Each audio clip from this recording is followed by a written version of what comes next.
যত হেভি খাওয়া দাওয়া হোক না কেন, শেষ পাতে যদি চাটনি আর পাঁপড় থাকে তাহলে বেশ ভালোই হয়, তাই না?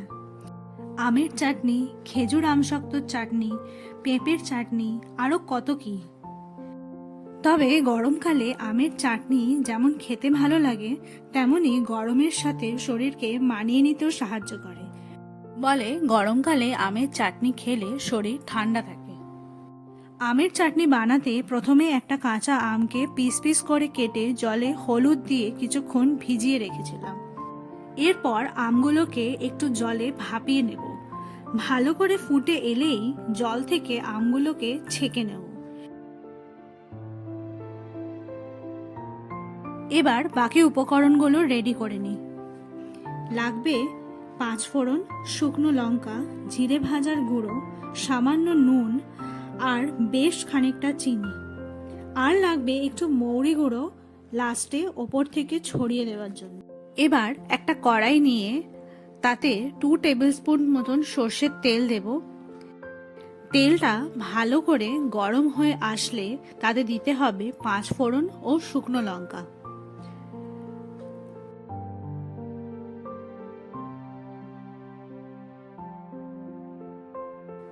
ভালো করে তেলে গোটা মশলাগুলো স্প্ল্যাটার হয়ে গেলে এবার আমগুলো ছেড়ে দিতে হবে।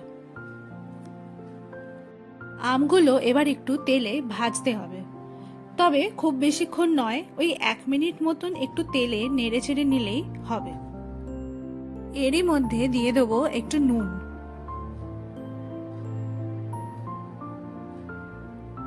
নুনটা দিয়ে একটু নেড়ে চেড়ে নিয়েই তাতে দিয়ে দেবো 1 কাপ মতন জল।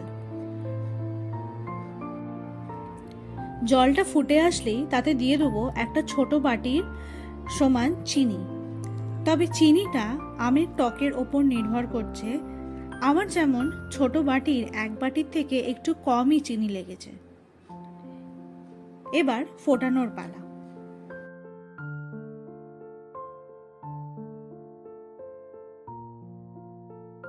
ফুটতে ফুটতে জলটা কমে বেশ আমের সাথে একসাথে মিশে যাবে।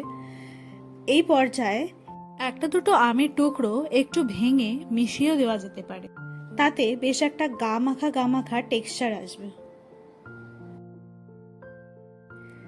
আমের চাটনি ভালো করে ফুটে গেছে, এবার প্রায় রেডি হয়ে এসেছে। সব শেষে দিয়ে দেবো জিরে ভাজার গুঁড়ো। জিরে ভাজার গুঁড়োটা দিয়ে ভালো করে মিশিয়ে নিয়ে গ্যাস বন্ধ করে দেবো। ব্যাস, চাটনি আমাদের রেডি। এবার সার্ভিং বলে ঢেলে নেব।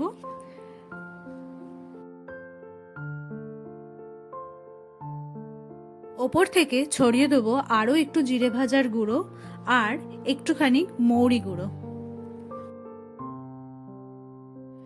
আমাদের রেসিপি ভালো লাগলে প্লিজ লাইক অ্যান্ড শেয়ার করবেন, আর নতুন বন্ধুরা সাবস্ক্রাইব করতে ভুলবেন না কিন্তু।